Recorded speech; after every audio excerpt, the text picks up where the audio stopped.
Olin Hill. Assistant Manager, Planning Division.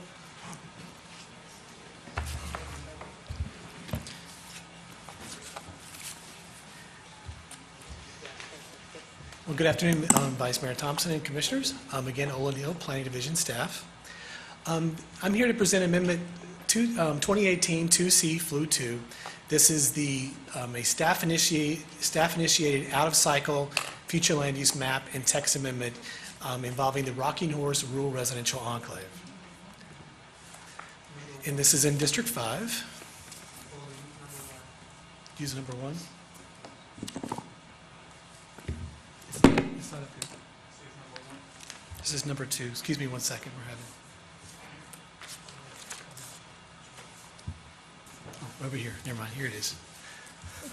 Got lost. Again, this is in District 5. As you know, the purpose of the rural residential enclaves is to recognize and protect existing rural neighborhoods located within or in close proximity to the urban service area, and to protect them from the suburban development pressure that's otherwise supported by our urban development framework and our comp plan.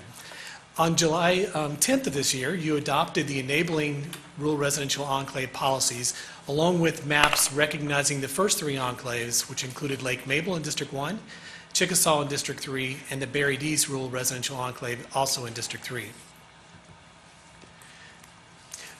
With that adoption, you adopted the policies that are listed on your screen. It included one objection, one objective, 7 policies, and some amendments to other policies, and it also established the maps for those 3 initial rural residential enclaves. For Rocking Horse, we've had extensive public outreach throughout this process, which stretches back to the beginning of 2015. Most recently, however, our 4th community meeting was held in December of last year. We had the transmittal public hearings for Rocking Horse in May and June of this year, and that includes the local planning agency and the board. We received the state comments back from this application on August 8th, and there were no objections or concerns expressed by the state. And then most recently on August 16th, the local planning agency had their adoption public for the rural residential enclave of Rocking Horse. We also we've had extensive notification through the study area, which includes 470 mailed notices to all all property owners for all of the community meetings and public hearings. We've sent out 45 emails to every public hearing and community meeting. Also included the required newspaper advertisement, and we've done a great job of updating our website every time something has changed or been promoted. This is a map of the overall county map showing the location of all the enclaves, including the 3 that were previously adopted.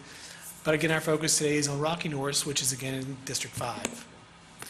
Just a quick couple photos to show you the context of this application in terms of the character of Rocking Horse. This is a property that's located on the south side of McCulloch Road, just west of Rocking Horse Road.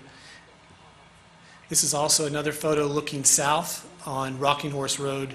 And you can see the large setbacks and the rural character with the native vegetation and things of that nature. Real quickly, from a future land use standpoint, all the property in the Rocking Horse Rural Residential Enclave is designated low-density residential, which on the surface allows up to 4 dwelling units per acre. As you can see with the black boundary, it includes 223 acres. I've also noted 215 acres. This is the 215 acres represents the exclusion of the property that's hatched on the property within the enclave, the southeast portion of the proposed boundary. And we'll get into that in a second, but the local planning agency did recommend that 8.23 acre parcel be removed. So depending on if that's included or not, the acreage for Rocking Horse would be anywhere from 215 acres to 223. Looking at zoning, all the property in Rocking Horse is, most of it's zoned A2, which is agricultural, and there's a few scattered parcels that are zoned AR or RCE, which is our country estate district. And again, this map just shows the areas that have inconsistent zoning and future land use, which was one of the initial concerns when we started the rural residential enclave process, meaning that these properties have zoning that reflects their rural character, but their land use is different. This is the map that you transmitted back at your public hearing in July, and this is the boundary that you transmitted for further state review. And as you'll see on the little white box, with that came the recommendation that all development within the Rocking Horse boundary as presented was limited to minimum 2-acre net developable acres, which would make it consistent with the underlying zoning districts listed on the map. You also included in your minutes, you wanted in your minutes to reflect that the 6 areas that are on the screen now would be further evaluated for potential inclusion in the enclave at some future date. And so that was included in the minutes and also reflected in the staff report. Again, these are the policies that the board had adopted back in August with the initial effort of the enclaves. There are a few changes that would have to take place in order to reflect Rocking Horse. Again, these are just really cleanup amendments to add Rocking Horse to the list of policies, to the list of enclaves, and to recognize the map for Rocking Horse. This is 254, the same thing. Also 254, where we've added Rocking Horse and its criteria. This is policy Flu 258. Now, this was not adopted by the board in August. However, it was transmitted when Rocking Horse was transmitted for state review. And it basically says that new land use, zoning, and development applications proposed within or in close proximity to a rural residential enclave boundary and which rely on vehicular access to a designated rural residential corridor shall be reviewed for compatibility in the context of the enclave's rural character. The local planning agency on August 16th just tweaked this minor tweak to strike the word and replace it with or to broaden the application of where and when this policy would play. The word and sort of limited it to only properties that were in the boundary and which relied on one of those designated corridors. Changing it to or broadens it to include all those properties that may be outside of the boundary that don't rely on access from a rural designated corridor. Again, this is the map that was transmitted by you with the 223 gross acres. And here's the map that the local planning agency recommended for adoption.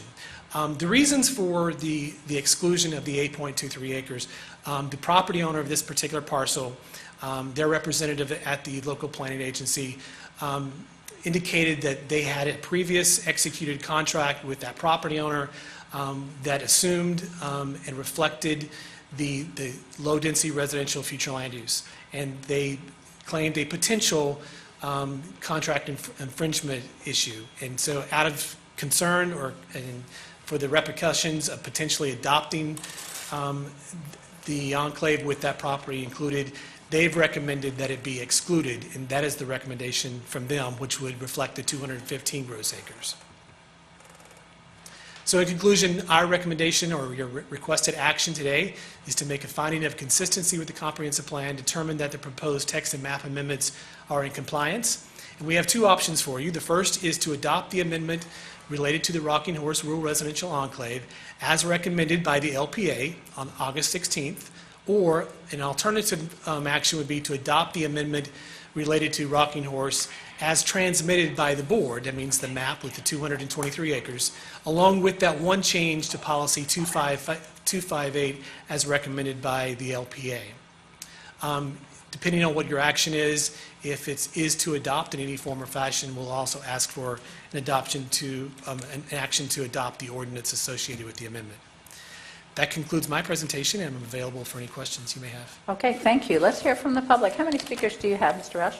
Mayor, we have 13 speaker cards, of which 12 have 3 minutes and 1 has 10 minutes, for Okay. a total of 46 Okay. minutes. So if there's anyone here that wishes to speak on Rocking Horse and you haven't filled out a speaker card, let me ask you to step outside and do that just so we have a clear idea of who's speaking. Nobody's standing up, so that means everybody's filled out their card. So we'll start with you, Mr. Rush. You'll read off our speakers. Thank you. First speaker is going to be Betty Gerald, followed by Michael Garvey, followed by Richard Grace, followed by Charlie Skelton. Please state your name and address for the record. You'll have 3 minutes. Welcome. Good afternoon. My name is Betty Gerald. My address is 5940 Rocking Horse Road in Orlando. Good afternoon, Mayor, Vice Mayor, Commissioners, and county employees. We are in favor of the Enclave. We are not in favor of the exclusion of the land on the southeast corner. My 3 minutes is up. Perfect. Perfect. Point made, point received. And that's how you do it. Welcome, sir. Good afternoon. My name is Richard Grace. I live at 5517 Rocking Horse Road for the past 39 years.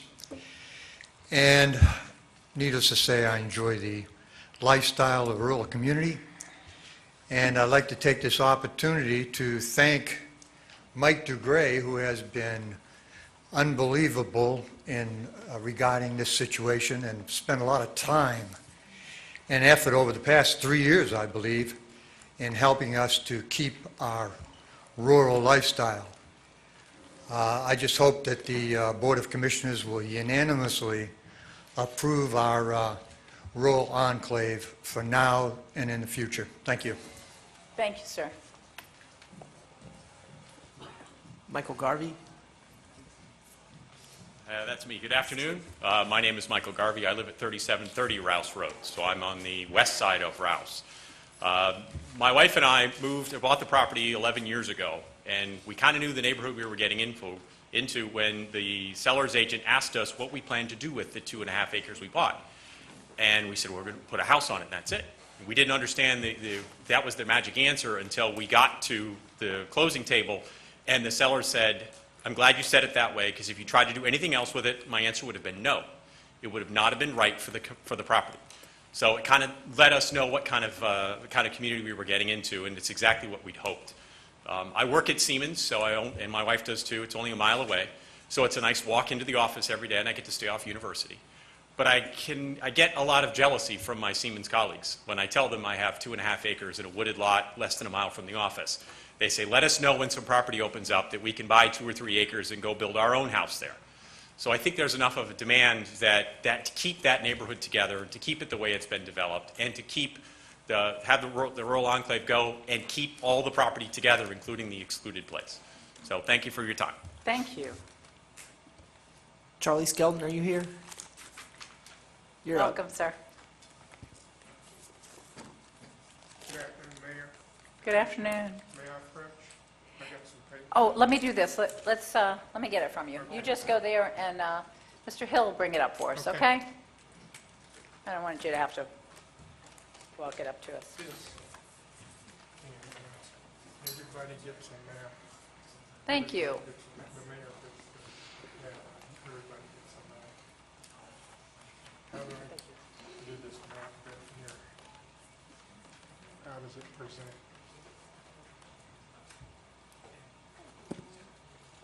And while he's doing that, I'll just queue up the next 4 speakers. They're going to be Eugenio Rodriguez, Hank Fishkind, I believe Beth Bruner, Say, there. Jonathan Dickus.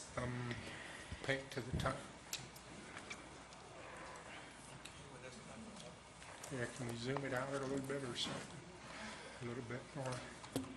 Yeah, that's the right way. Again, good afternoon, Mayor, Commissioners. My name's Charlie Skelton. I live at 5417 Rocking Horse Road, Orlando, with my wife. I'm here to speak to the Rocking Horse Rural Enclave request. My wife and I are the most exposed to the changes interjected in the last few days. Previously approved was an enclave without that 8 acres. We object to the exclusion being added in at the last few days, since August 16. The reason was the property was contiguous and under contract. That's not true. It's not contiguous. The Green Gentry, I talked to him 3 hours ago, They made him 2 offers, and he's refusing to sell. He's like me, we're not going to sell. We're in favor of the previously submitted without the exclusion of the North Orange 8-acre property as the Enclave was proposed. The Enclave proposal neglected the fact that I was not notified or asked if my contiguous properties, I'm pink, I'm the most exposed to that change, was to be included in the Enclave. Instead, the proposals by the county divided my property, the north part in the Enclave and the south part not in the Enclave. If you would vote today to approve the rural Enclave, it'll require me to make an application for the south part. It cost me about $3,000 to be added to the Enclave. Summary, aggressive developers are chipping away at our objective of a protected rural Enclave community. Our request is to ask for your help and to stop this abuse and encroachment and protect our little econ environment. The Orange County Charter, Section 106, Line D, states it's the responsibility of the commissioners to preserve and protect the Orange County constituents from abuse and encroachment by people to the environment. If the county commissioners allow for the developers and their lawyers to develop these properties with the construction of 80-plus housing units, it will in essence allow for the rape and pillage of this virgin protected little econ corridor. Thank you. Thank you. Next speaker is Eugenio Rodriguez. Name and address for the record. You have 3 minutes. Thank you. Good afternoon. Eugene Rodriguez, 3731 Rouse Road, Orlando, Florida, 32817. So I'm kind of like, I'm feeling a little left out. My property, actually we own 4 properties on the east side of Rouse Road. Now the east side, when we started this process some 3 years ago, that was also included, the properties on the east side of Rouse Road. And come to find out that that was taken out, I'm not sure why. And then also I recently learned that if I wanted to be part of the Enclave, I would have to pay $3,000, which means that if I own 4 properties, actually it'll be $12,000 for something that I was expecting to be included. So the biggest issue that I have is that we're protecting the Rocking Horse side, which is on the west side of Econolathatchee, and the east side of Econolathatchee, which is the west side of Rouse. Now, I'm like 30 feet away from Mike, right, who lives right across from me. And I am constantly getting requests for me to sell the property. It's altogether 4 properties are 8 acres. So what they want to do is essentially build student housing, high-end student housing is what they call it. And this is constant.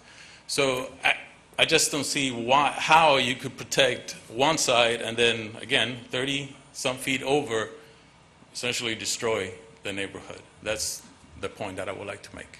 Thank you. Just a quick question.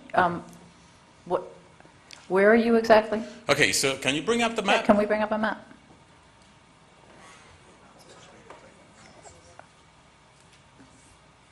Are you on the other side of Rouse or the other side? Yeah, of the see right there? Yeah. Uh-huh. Yeah. There's 4 lots, there's 1 in between us, but between 1, 2, 3, 4 properties is 8 acres.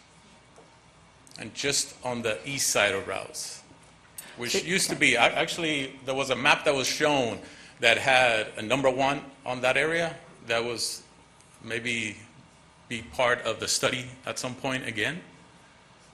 Yeah, so you're on the east side of Rouse? East side of Rouse. Okay, and an area that was at one time contemplated as possibly being... Correct. And your reference to, you would have to pay $3,000 per parcel to Right. be in. What are you referring to? with Well, that's regard to the that? letter that was sent out, that if you wanted to be part of the Enclave, to be considered to be part. What letter sent out from whom? From me. Oh, okay, But I okay. had consulted with staff, Right. so Owen will It'll be cleared up in a minute? Okay, yeah, okay, Yeah. okay, thank you, sir. Okay, thank you. Yes, thank you. Okay, Olin, you want to help us out? He's referring to the comp plan amendment application fee. So if they were to ask to, at some point in the future, on their own, request to be a part of the Enclave, he's referencing the application fee for standard comp plan amendment application. Okay, not if he wanted to be part of this application? No. But at a future point in time, if he wanted to come in, I see. Yeah, please, Commissioner Bonilla. I'm just wondering if, because the owners are here and they want to be included, do we still have to go through all that process to include them? Or can we do it, is it possible to do it today? No, we can't? Mr. Princell. Mayor, the property to the east of Rouse Road is not eligible to be included today. Only the land that's shaded in gray, that's what was transmitted, and I believe, Chris, is that Chris? accurate? That's correct. And again, Mayor, if the board directs us to redo this and bring them back as amendments, you can tell us and we can waive the fee. Yeah, I if was that's just going to something- say, if the board is So- interested in revisiting this, although it's not advertised for this purpose, if we had property owners that were willing and wanted to do that, they would not, yes, interested. Well, it would not require, we would not have to charge them to do that, so that could still be on the table. Okay, so is that something I would add to this motion? Or is that something that, I don't, if you could just tell me what the Yeah. process is? Mr. Testman? Well, Mayor, I think you would go through with the amendment and then come back after that amendment and have a conversation about whether to direct staff to process an administrative comp plan amendment for the gentleman that spoke and to waive the fee. If that's board direction. Let's take one step at a time right here, but in terms of process, you're suggesting we come back at a future meeting? Well, no, it could be at the end of this meeting, but Okay, just yeah. not to mix it in with the motion. Yeah, for the I follow you. amendments. Okay, you follow that, Commissioner Bonilla? So Yes, it could be a, so we get through this, and then I'll make a request Yeah. if we could have a meeting, or have it be on the Yeah. agenda in a future date. yeah, Okay. okay. Okay. Next up. Next speaker is going to be Hank Fishkind. Good afternoon, Mayor, Commissioners, staff. My name is Hank Fishkind. I reside at 3816 Rouse Road. I'm here to speak in favor of the amendment that's before you. My neighbors have addressed and will continue to address the lifestyle and environmental issues, so I'll stick to the economics, which is something I know about. Just briefly, I'd like to offer some short expert testimony, if I could. I have a PhD in economics. I have started two publicly traded development companies in Florida. We've built thousands of houses. Locally, I represent Lake Nona. We are the district managers for the 3 districts and Sunbridge, and we also help them to finance their infrastructure. I've been recognized by Florida courts on more than 50 occasions as an expert in economics as related to land use. I want to commend your staff. I work all around the state. I've worked on these projects for 40 years. This is a really innovative program that you've pursued. The staff has done a great job at communicating. The process has been a bit painstaking, as it needs to be, because it needs to balance public and private property rights, adjacent property rights. It's a significant balancing act that takes a great deal of care. I can tell you from personally participating, a great deal of care is put into this, and I recommend it highly. Thank you very much. Thank you, Mr. Fishkind. And thank you for all your good counsel along the years. Thank you. Next speaker, Beth Brunner, I believe, followed by Jonathan Ditkus. Good afternoon, Commissioners. I'm Beth Brunner. I live at 10628 McCullough Road. I have 5 acres, and it's kind of nice going after Hank Fishkind in support of this. So thank you all for your consideration of this. I've lived there for 28 years, as I've seen, and designating this a rural enclave is the best thing for the community to preserve the habitat, the environment, the families, the structure. I was here before the commissioners about 20 years ago when we were successful in negating the bridge crossing there on the Little Econ to connect to McCullough Road. So I think this goes in line with that, protecting our environment for our future. Thank you. Thank you.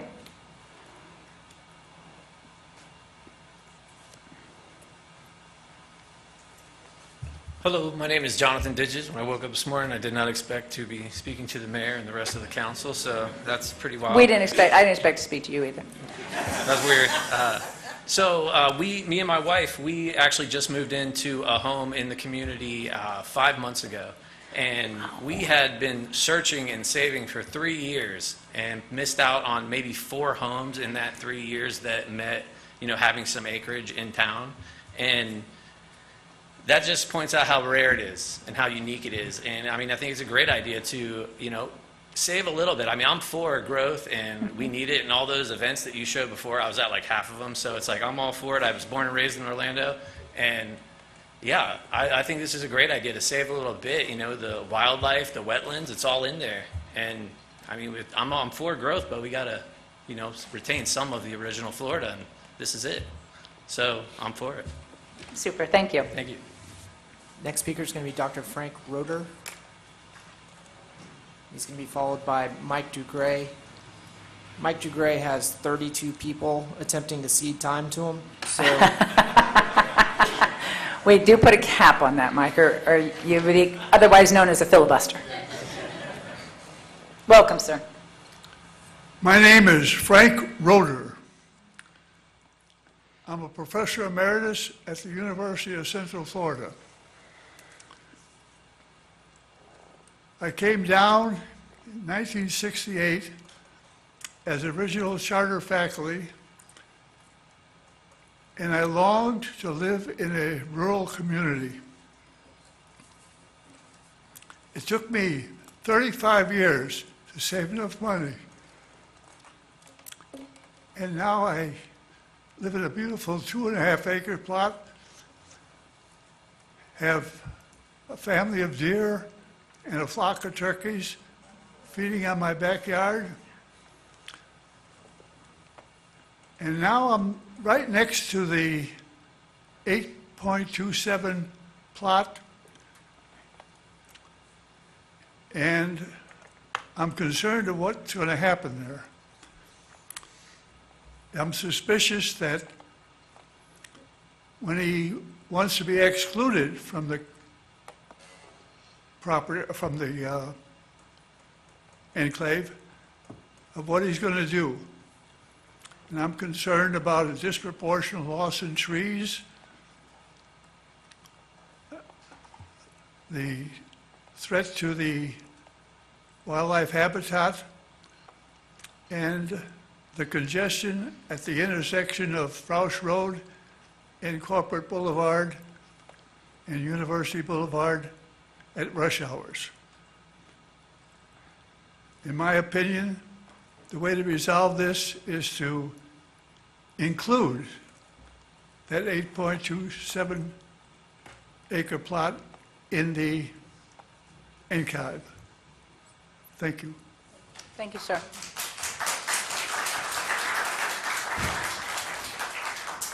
All right, so are we close to the end of speakers? yes, after Mr. Dugray, we have 3 additional speakers. All right, so it's still time for me to mention. Rules in the chambers, no applause, no boos, no verbal or sound. You can communicate by waving your hand if you're in favor. You can give us a thumb down if you're not in favor. If you're overly enthusiastic and want to vote twice, you can. Mike's heard this before. For those people who do this, I still don't know what this signal means. I get very confused. I think it's dyslexia on your part or my part. So keep the hand open or the thumb down, but keep the finger out of it, and we're good to go. Ready, Mike? And we really do pay attention.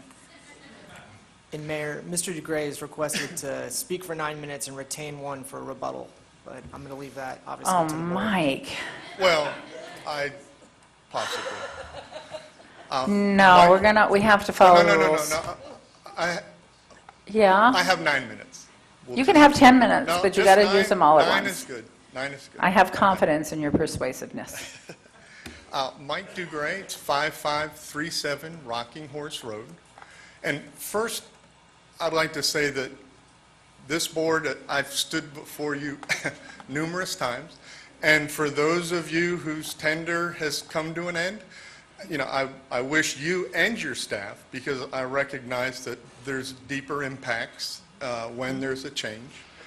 And I've always been treated with respect and dignity and from staff and everyone. So I thank you for that. For the three of you who remain, you know, I'm sure that the collegiality, the deference, and the type of circumstances that you will present as mentors to these new board members, I'm sure that everything will work out very nicely. I was going to say that better, but it slipped my mind. No, I work. First of all, I was going to have our community stand up, but I don't think that's necessary at this point. But these people... Yes, it's pretty much everybody who's in the room except for the applicant. These people represent all of the residents of our community. Not necessarily the landowners, but they're all very firm in their belief that we have something that's unique and that it needs to be protected. Now, throughout the course of this 3-year process, I've been in this chamber many times, and it's kind of been like today. You show up at 2 and you get to see a lot of things before you ever present. And one thing that I learned is our community is not unique. I'd have to extrapolate at least a few dozen communities that are just like ours, like-minded individuals who have formed a community, and they're very adamant about protecting their lifestyle. And I commend them, and I commend our community. One issue that I also noticed is that the board often takes on things where there are communities that have been debased, and you're trying to put an overlay. There's too many liquor stores, pawn shops, you know, tattoo parlors, whatever. I mean, these are all things that I've heard. And it's like you're trying to unring the bell. And I think there's more importance in that you have community members. Community members make the community. And when you have people who see their community, want to protect their community, and participate in their community, that is what stops the debasement of these other communities. And I hope that your techniques of overlays work, because no community deserves to be like that. All right, I spoke a little long. Let me swear I'm not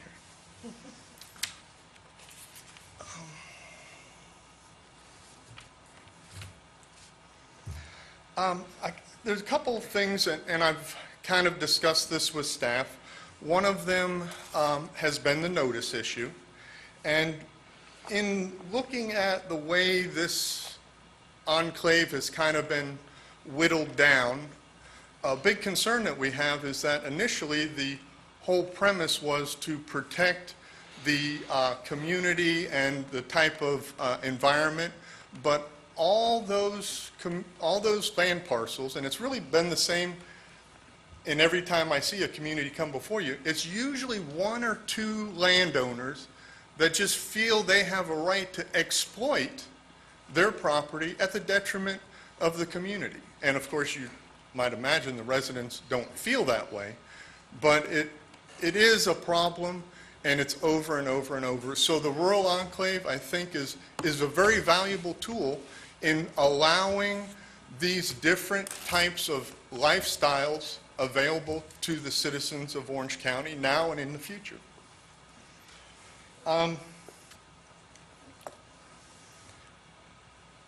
Mr. Joe Korst, at the LPA meeting, and his representative, kind of placed what I call a petard. The last second, they come in and they say, oh, there's a violation of my client's civil rights. And unfortunately, the legal department or your county attorney wasn't there at that time, and the LPA were like, well, we don't know. There's no one here to say that that's not happening, and that's why they withdrew it. And it's something that happens quite often. I mean, if you remember with the Herod property, the last second, oh, I want to do a rezoning, so that was removed. So these are things that I'd have to say that myself and the members of the community are a little suspicious of how that all played out. Now, I think it's important, and I brought this up at the LPA meeting, that there be a clear understanding and transparency. Now, I looked at the contract that was presented to the LPA, that their claim was that it was a violation of the contract clause. And when you look at it, it's, well, the name is redacted, the amount is redacted, the developer and what they want to do with it is all redacted. And to me, that kind of makes that document a little apocryphal.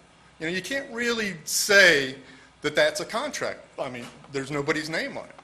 So that being said, let's assume that it is real. I suspect that this purchaser has been shielded from these proceedings, that they are not aware of what is going on. Because in the contract, it clearly states that if there's any governmental action or threatened governmental action, that they need to be notified.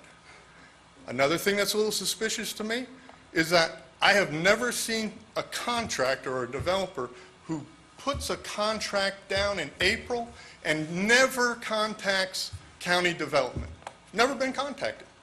It's like that's just a little odd to me.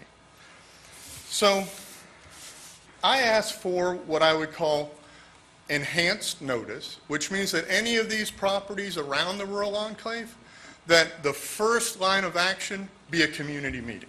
So that A, that developer can know what they're getting into, and B, maybe there'll be a process by which there can be an agreement between the community and the developer on what moves forward. But what always happens is they never know, they come here, they present, and this shows up. And then it's just this crazy situation that plays out in these chambers. That isn't beneficial to anyone. Secondly, of course, I would like to see the inclusion of this 8 acres. I don't think there's a reason why it should be excluded. The county attorney has said that it isn't a violation of any contract clause. It's evident that it's not contiguous like they are claiming. And then third, I think that what we can do to really change some things, I mean, we definitely need to pass this. It's been 3 years. But previously, the board had approved that these other properties be reevaluated. Not necessarily for inclusion, but I think there needs to be a clear understanding. What can a developer expect to do there? What can the community feel is appropriate and kind of move forth as far as our community developing? I mean, there are people who want to come into our community. 2-acre lots would not be a detriment to their monetization of their property. So I would ask that today you go ahead and move to have a study of these other properties so that we can get what was actually initially the intent, was that we would have an expectation of what to expect and developers would have an expectation of what they can do. At this point, all the properties that are developable, essentially, except for one that I worked out with Max and Hank, and they're satisfied with that. They recognize that there are other ways of doing it, and that's a 50-acre parcel. And, you know, I think that's something that can be done, and I ask that you do that as you approve this today. Thank you. Thanks, Mr. Dugray. All right, we have a couple more speakers. Final speaker is going to be Allison Turnbull, followed by Paul Partika, followed by Samantha Belair. Okay.